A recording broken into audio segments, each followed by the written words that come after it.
What is up, man? It is your boy, Alexander Michaelides, and I'm here with... Ealef Cuts. You know what it is, and welcome to episode 6. It's been 6 episodes. Episode 6 of In the Cup podcast, from the chair to the community. And woo! I'm excited. Yep. I think this is another ep. We came in, had to do some other things before we film, but we're here now. We got here in the end. Now, we just posted a giveaway. Yep. Posted a giveaway. How do you think it's going to go? I'm confident. I think both of our communities have a real strong base. Yep. And I think it'll be really good. Yeah, I really hope that we can give back. You know, we've got all this support so far, and we hope to keep it growing. So I'm keen to see how we can give back to everyone else. 100%. I think it's pretty surreal that in 2 weeks we already gained 200 followers.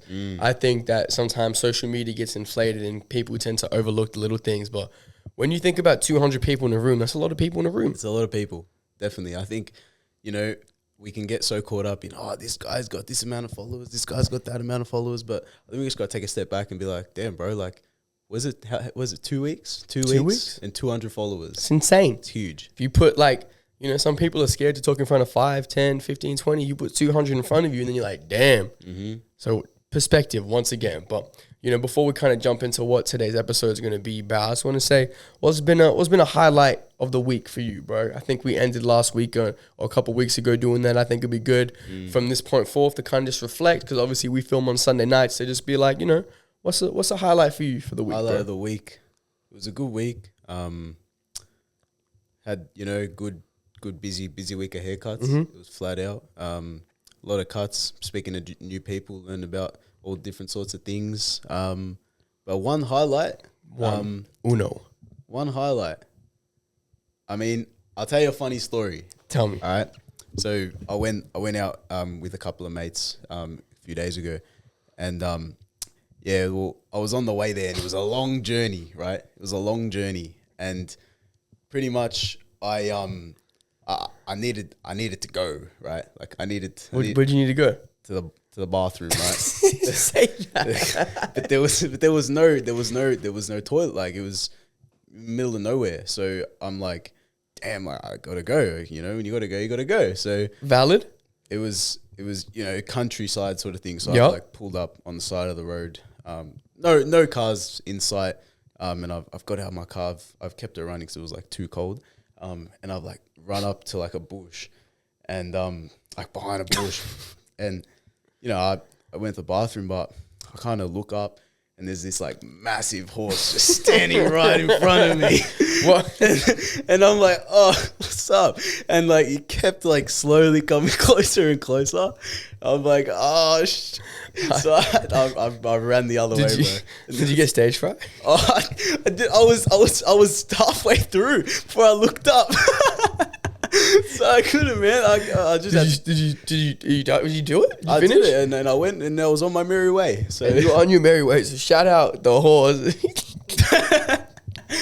hey, he saved my life there, because he could have ended it, but I was, it was all right. It was Bro, all right. I'm just imagining you just like I bush taking his toilet. Oh, man. And then a horse is dead staring I at you. freaked out. You're scared, yeah? I freaked out, man. Anyway, There you go. let's leave it at that.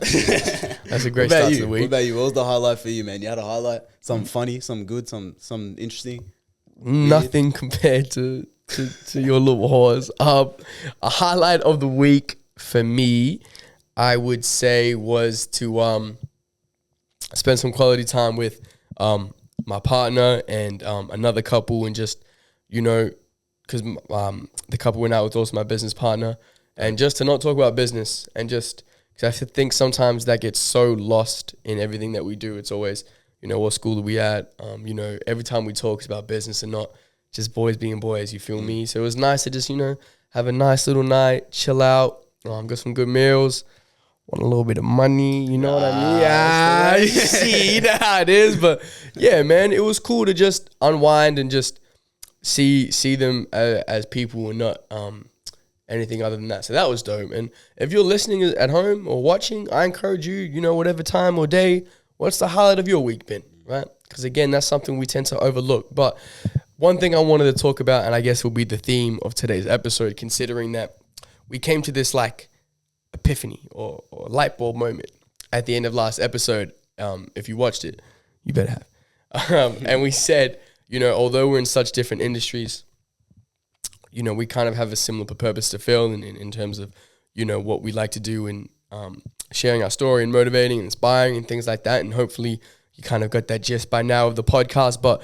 one thing I kind of wanted to touch on is that you also have a lot of young people in your chair. So I thought it'd be good to kind of just talk about the youth and kind of pathways and just what you've seen in your experience as a barber and dealing with a lot of young people in your chair. So I kind of wanted to start off with, man, what is a common theme you see with young people in your chair about kind of lack of direction or future? Because I feel like that would be a common theme. There's a lot of that. I mean, as we all had lack of direction, and a lot of us still do. And, there's still times in our lives where we struggle to know where we think we're going to go.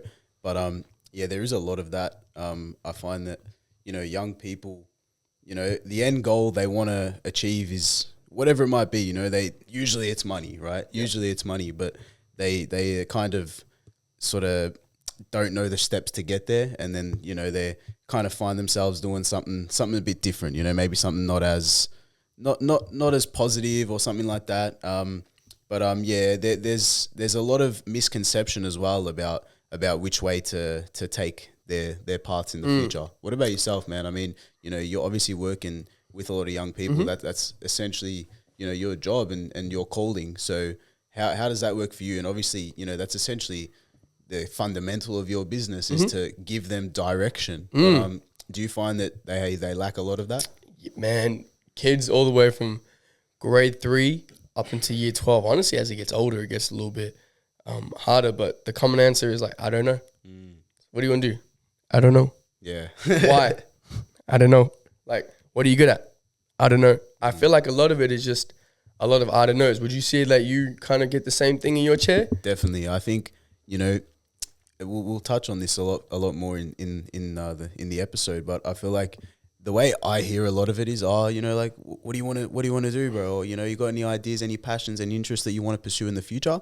And then maybe they go, oh man, I hate school, I hate school. I hate learning. I hear this so much. I hate learning. I'm like, fair enough, bro. That's interesting. Yeah. I'm like, fair enough.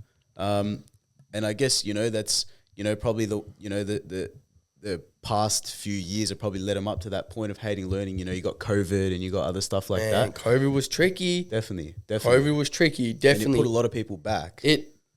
COVID, like we're still dealing with the kind of the after effects of what COVID has done for young people. And I don't think we'll truly grasp it until, 20, 30, 40 years from now when we really look back and reflect about how that period of isolation really changed young people and what they want to do and what they interpret reality and what they interpret life to be. So we still don't know what those effects are, but just interesting that you brought that up. But in terms of the schooling and whatnot, do you think that they hate learning or they hate the way they're being taught? That's a great way to put it. That's and I feel like you know where we're going with this because you do this all the time, you know what I mean?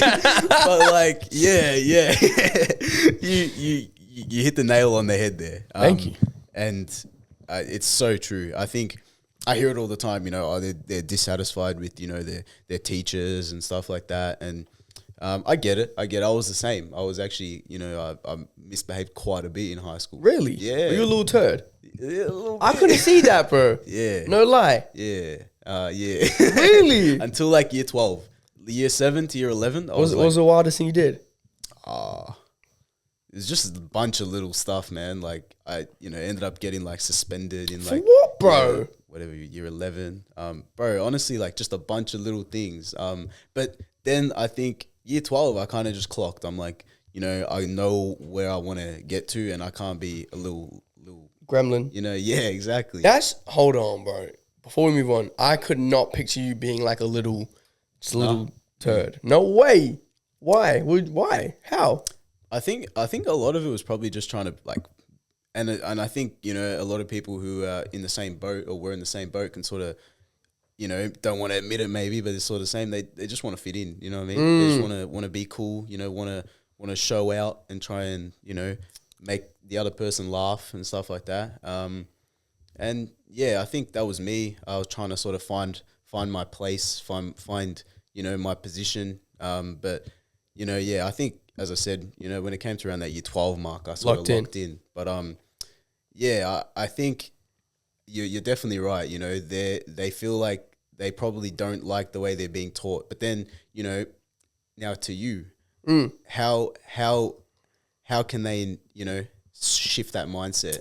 It's tricky, man, because it's the same thing we get from, the people in your chair to the kids that go through the program. They hate their teachers, or I don't want to do humanities, and like I think it comes from the lack of connection that they have with teachers. I feel like that's what the biggest thing is, and like the force that they feel like they're forced to be in there, and it's not encouraged. Yeah, I feel like that's where the biggest disconnect comes from in a classroom. What do you think? I totally agree. I mean, shifting on from that and sort of pushing into that sort of further direction, I feel like it's also the curriculum that I feel like they don't enjoy. Yep. Maybe, as you said, humanities, they don't want to learn humanities, or they don't want to learn math, or they don't want to learn science, or whatever it is.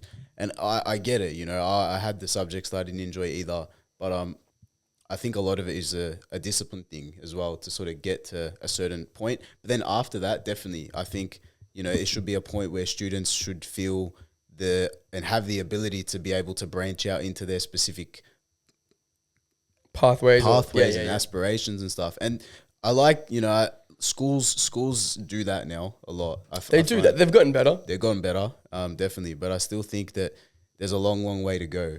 How do you think you kind of fix? What's more of the issue? Now, so this is a bit of a techie one. Is it the way students are being taught and the school's approach, or is it the mindset that the student has? Because you see kind of both lens, having them in your chair. It's interesting. I mean, I think it's a bit of both, yeah. I think the way they're being taught can influence their mindset incorrectly, in a way. So, like, for example, when I was speaking with another client about this, he was sort of in a similar boat to me in terms of schooling and stuff like that, and the way the paths that we took, and he made a really good point, and he goes, students, they think they've got school, like academics, and if they don't do well in school, then they've got to go into a trade or something like that. But there is so much else, there's so much else. I'm vigorously nodding my head if you're listening to this in the car, because that's what we preach, right? School, you're either taught, you get good grades, go to uni, get a job, or you just do a trade. Literally. And that's not what life is. No way. Like, there are so many people that I can think of in my head that do so many things that aren't related to uni or a trade. You know what I mean? Me being one of them. 100%. But again, I think school's important, and it teaches you the foundations for certain things. And I think some kids just look at it so black and white. Oh, well, if I don't want to go to uni, why don't I need school? But it's not. No. I think they're separate. Personally, yeah, most definitely. I think school, and if you want to further your study, great.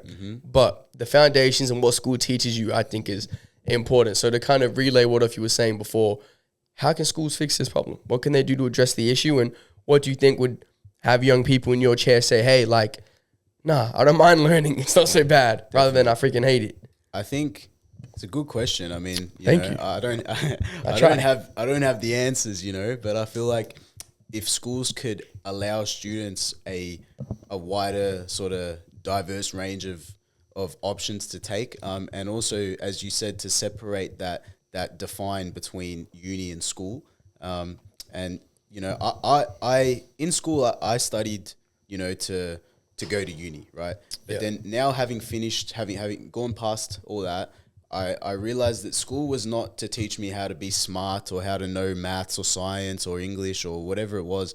School taught me the skills to take with me into the future, right? So, skills such as discipline, resilience, organization, all those sort of skills, I didn't use them for uni. I did shocking at uni.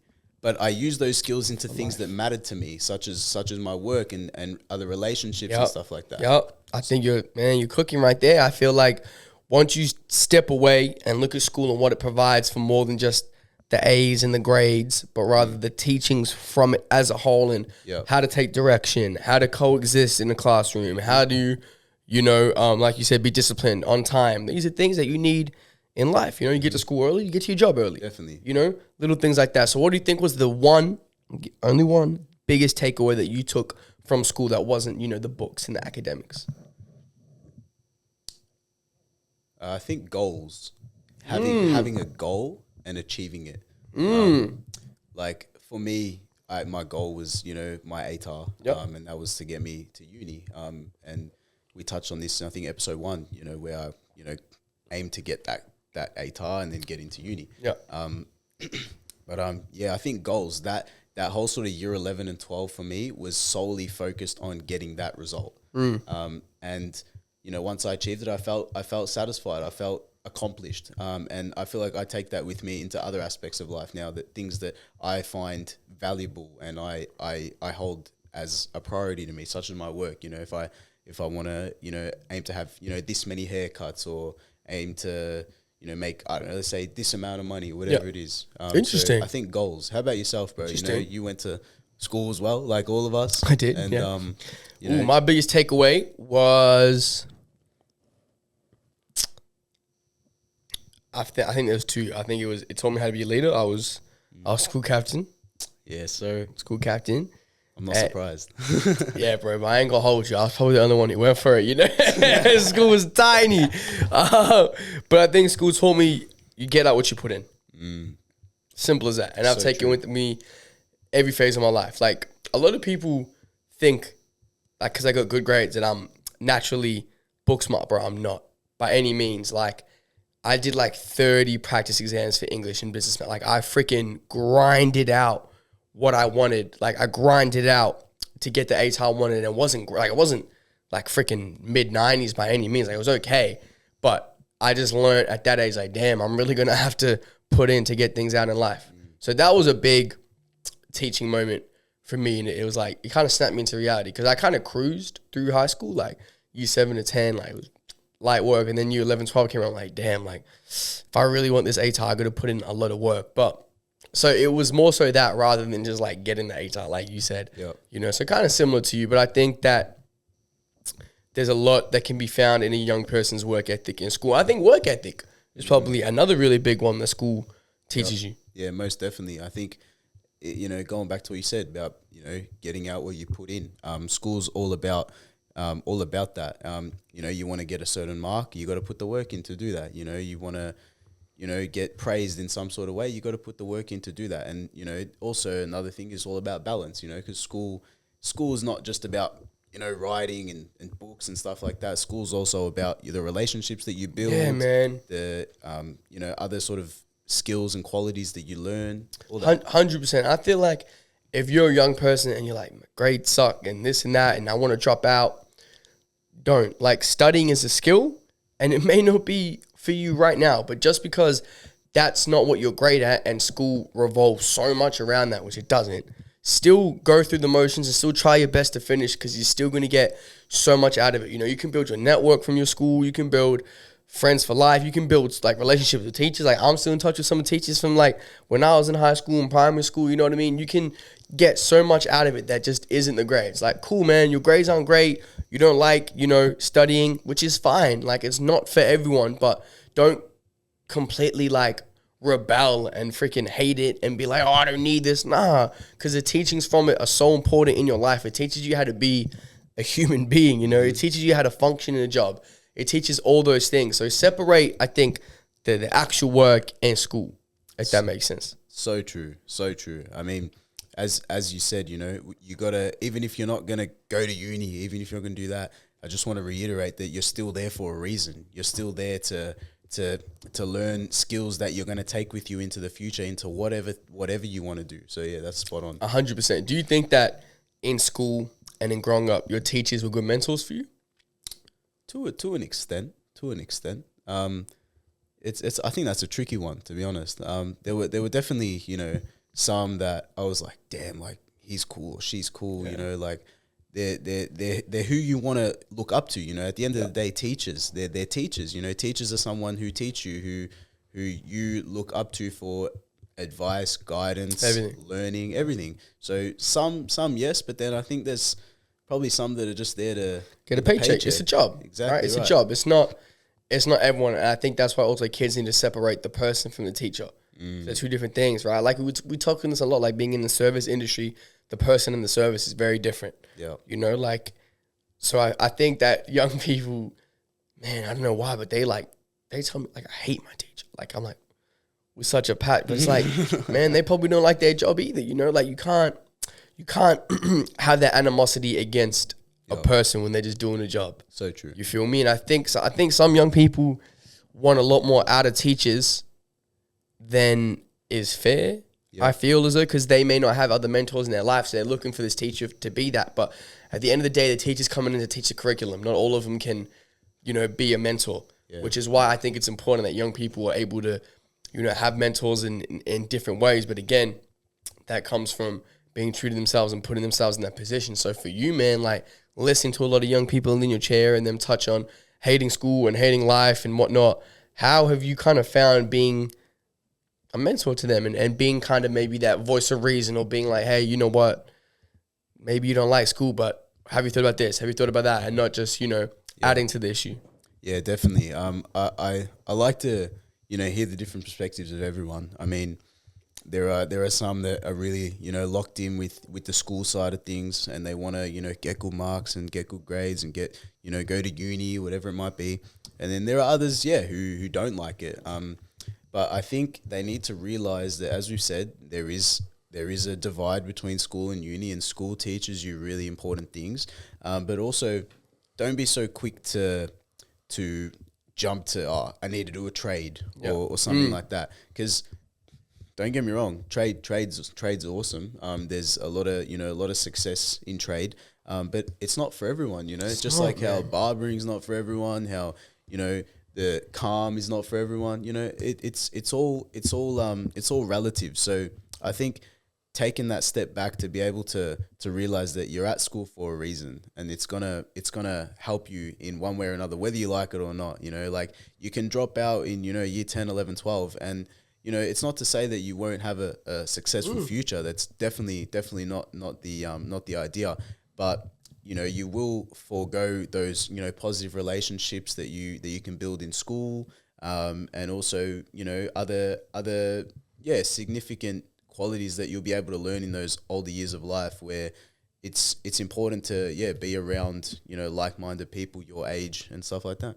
100%, man. I think you summarized it pretty well, and I think what you're saying hits so close to heart, because the program that we run, Inspiring Purpose Through Passion, is about, you know, it's early intervention, meaning that these students that are showing signs of disengagement already, because it may be they hate the curriculum, they hate the learning, they hate what's going on, but it's shifting that energy into finding something that they like, and then they can do it at the same time while they go through school. Yep. I think, like, it doesn't have to be one or the other. It can be both. And you find teaching some school that you can throw into what you want to do in your passion, teaching some of your passions that you can integrate into school. But it's really about, you know, separating the two. And I feel as though some kids only have school. They only have that. So they're going to love it and hate it. They're going to have such a relationship with it because they have no outlet and they don't have anything else. So, they hate learning because they're forced to go to school and they go home and that's all they do. So, of course you do, because that's the only thing that you're associated with. Do you know what I mean? You need the balance. You need the balance. So, I think it's super important. And that's why it's crazy, because that's literally the whole program that we do. Being obviously a pro at this sort of stuff. No, let's be real. You know, I've heard, you know, the stuff that you've been preaching in this podcast, and I'm sure it extends way further than just the teachings at the schools. But how can they find that balance? How can they integrate their academic life with, you know, their passion, or with their goals outside of that? That's a tricky one. It's a very tricky one, because people have a tendency to really go one end of the spectrum and go all into it, or the other flip, and they don't do anything with it. I think finding that balance between the two, I think it comes from just doing it. I think finding that balance comes from acknowledging that you have to do school, right? And you have to put the work in, but at the end of the day, it's not your end all and be all. And that you have the opportunity to work on that passion, or you have the opportunity to invest into your side hustle or whatever it is, and realizing that they coexist together and not just looking at one and then foregoing the other. It's really just about being present and understanding that both are crucial to where you want to go. Like, bro, life, you have to do things you don't want to do. Definitely. Like, So you know what I mean? No, go. No. Nah, I think we've also got to understand that school is historically a significant plays a significant role in an adolescent's life, and we gotta be able to realize that it represents learning and it represents a time in which we can shape ourselves into the people we want to be. So while it might not be for us the books and this and that, it's gonna help us in our future and stuff like that. Yeah. Okay, you go, bro. I like that. No, you're right. You're right. And you're right. And again, I feel like it's so wise coming from you, who's someone who's had that mindset. And I think that, a lot of young people look up to you, bro. Like we touch on every episode, it's more than just a cut, and it's what you say to them. So I think they definitely look up to you. So you being wise enough to preach that, even though you were a little turd in high school, you know what I mean, is reassuring. And it shows that just because you're playing up now doesn't mean you're always going to play up. And Ealef is a perfect example of that by, being 21 and being a mega successful business owner. I think you're mega successful in my eyes. Appreciate you. So like, I think that's a good indication. Just because you are where you are now doesn't mean it's going to dictate where you're going to be. No way. You know what I mean? Totally agree. It's a part in your life. It's a part in your life, and you got to roll with it. You might not enjoy where you are now. That's fair enough. I didn't love school either. I studied hard, but I didn't love school either. Straight out. I understood that, okay, I've got to be here now. It's going to teach me the discipline. It's going to teach me skills that I don't know that I need right now, but give it 5 years down the track and I'm going to be like, damn, like that was actually where I learned all that sort of stuff from, waking up at whatever time you wake up to go to school, to be there at 8:30 in the morning and not being late, and, doing your work on time and all that sort of stuff. It's really important, because then it's going to correlate. Even if you were to go into a trade after that, you got to be at work at 5, 6, 7 a.m. You know what I mean? You got to be in the office at 6, 7 a.m., 8 a.m., whatever it is. Because I feel like the people that struggle with school and get into the real world and go through life, and it's like, damn, this is way worse. Like now, because you have to work to eat, like it's a dependency. So if you can't deal with taking authority because you were so rebellious in high school and stuff everyone, I hate learning, I hate this, I hate that, then you're going to have to work a job. You're not going to listen to a manager. Definitely. You're not going to listen to a boss. Definitely. I don't want to do that. That's like your boss telling you like, oh, clean the floors. No, I don't want to. Yeah. You don't get paid. It's not like that, bro. Exactly. Like if a teacher tells you don't want to do your work, you still got to do it because that's life. Exactly right. You got to go through things that you don't want to do, but just accept it. Yep. I feel like that's what young people need to do. Accept it. Don't fight it. Yep. Accept it, and then if you don't want to put, 1,000,000% into your studies, which is fine, like find something else to put energy to keep you, on that even kill on that spectrum, rather than you lashing out or falling off. So I guess to also answer what you said before, now thinking about it, it's about that, man. It's about investing the right amount of energy and effort into both things simultaneously to get that perfect balance. I love that. You just touched on about falling off. Now, no matter, whatever point you guys are at right now, what can stop them from falling off, and what can, if they're not yet fallen off, but if they, might fall off, or what can stop them from getting, or what can help them to get back on? Honestly, bro, it's a hard one. I think on some real, the first thing that came to my head, a mentor. Yeah. It's real. Definitely. It's real, man. If you're a young person and you don't have someone to go to with advice, or have someone to go ask a question, and you're internalizing all of your thoughts and your feelings, and you don't know what this is, and you don't have a voice of reason, that's how you fall off. Whether your parents aren't, in the right state of mind to be authority figures, and they struggle with, emotional intelligence and dealing with your issues.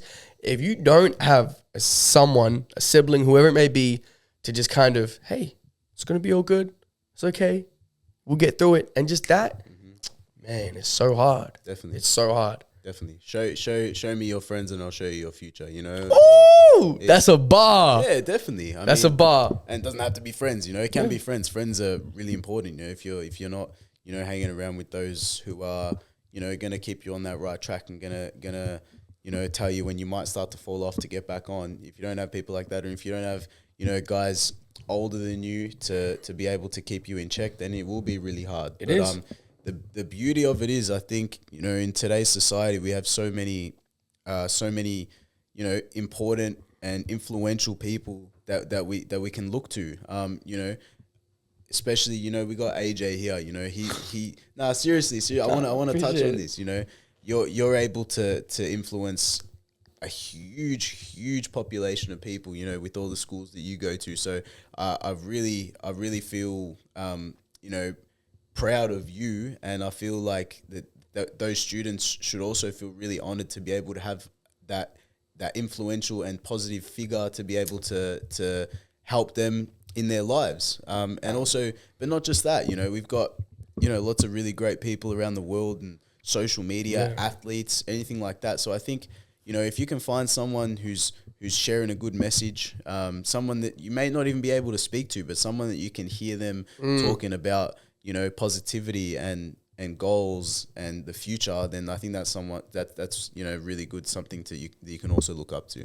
Well, bro, I appreciate that, bro. Thank you, man. That means a lot. And I think also, if you're a young person listening, like, don't be afraid to seek a mentor or to seek guidance. Exactly. And man, it could just be like, you may go to the shops, once a week, and you really hit it off with, one of the managers there or something. Just talk to them. Like, people, man, is behind every figure is just a person. Definitely. There's just real life people. You know what I mean?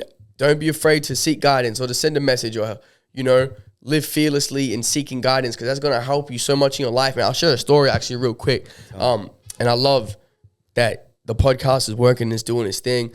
I had a young guy, one of your clients, I'm not going to say any names or anything, who kind of reached out to me. He said, oh, look, I'm interested in doing youth work. Yo. Do you think that, maybe I could help out someone with calm? I'm not really sure what that looks like or what I want to do in terms of like youth work and stuff like that. I said, bro, absolutely, like 100%. And he was able to, build up the courage, because it'd be intimidating to message someone you've never met. And he did that, and I was touched. Someone who sat in your chair, who listened to the party, and then reached out to me for some help in terms of like mentorship and finding out what they'll do in the future.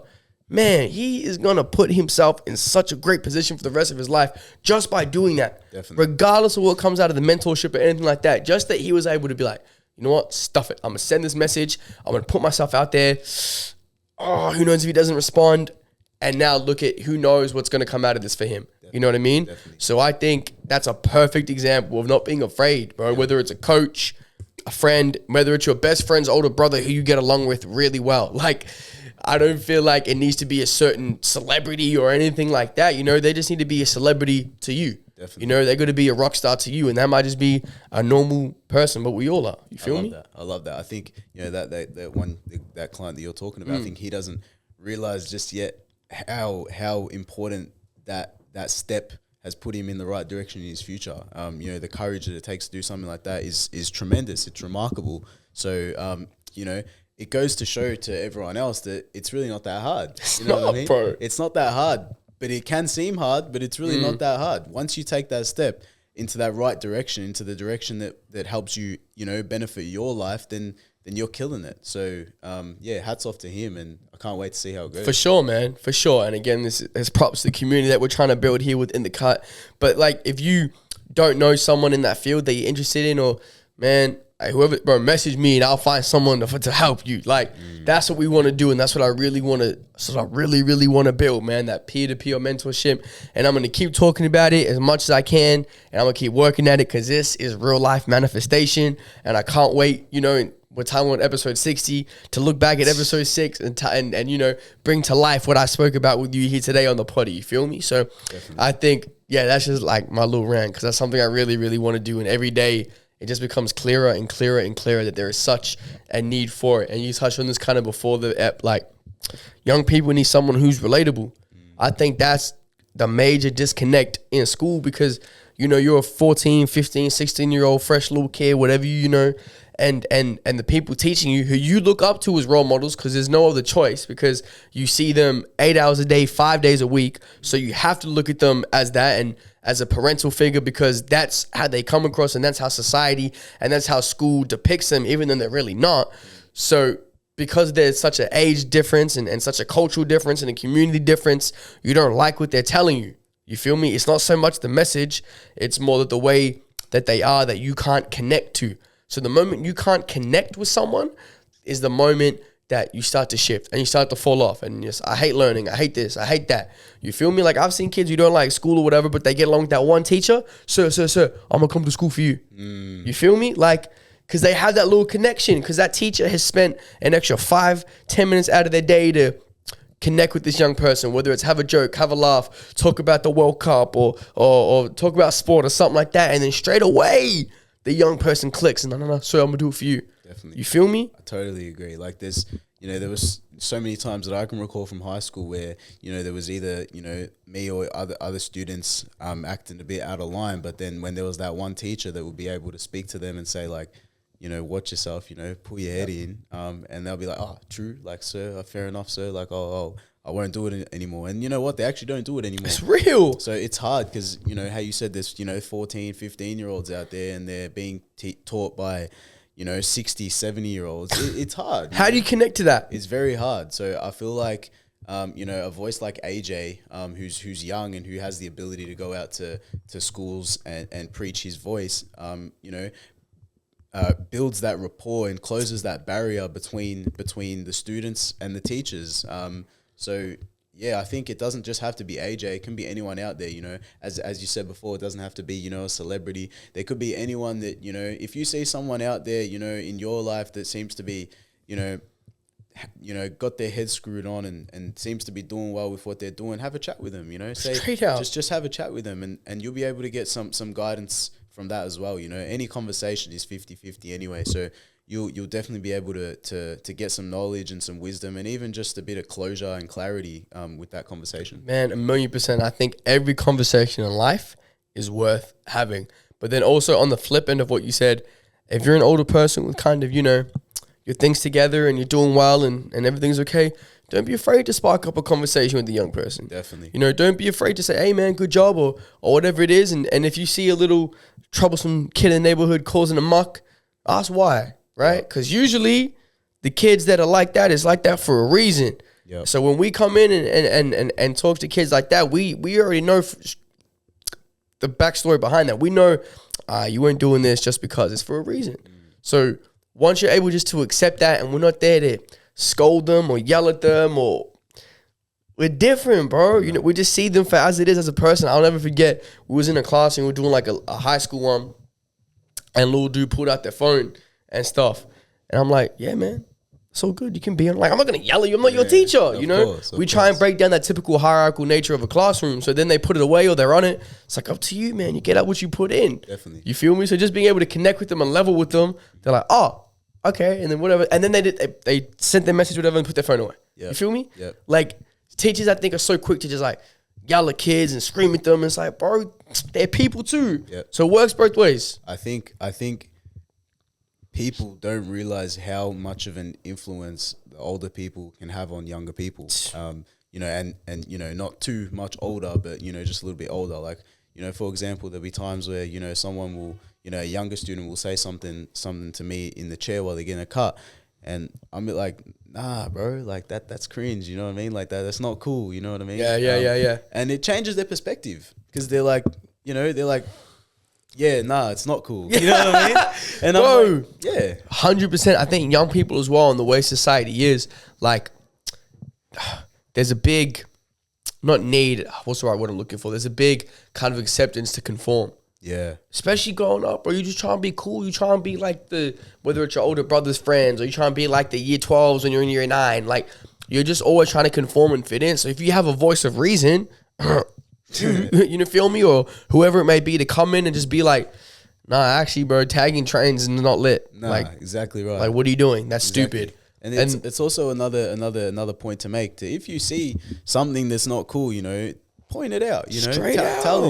Tell him or her, whoever it is, say, bro, I don't think that's really cool. I don't think you should be doing that. I think, you're better than that. You got a long way to go and a long life ahead of you and a great life ahead of you. You don't need to be doing that because that's just going to set you back and set you way back. So yeah. 100%, man, 1,000%. And I think it's hard if you're the same age because I think kids see each other on like an even playing field. Or, oh, you're the same age as me. It doesn't matter what you say. Like, yeah. But man, you don't understand how much young people respond to older voices. 2-3 years, you know, they may not say it nowadays because they act all cool, you know, they all got a freaking vape, they all freaking, you know what I mean, they're all doing wild stuff and on TikTok and all this, but man, they look up to you more than you realize. A lot of kids look up to people a lot more than they realize, and it's so hard because it's not encouraged to voice that and to promote that. And I guess, you know, us having this platform, at least, you know, we may have the opportunity to make a small dent in that and change that narrative and change that population. And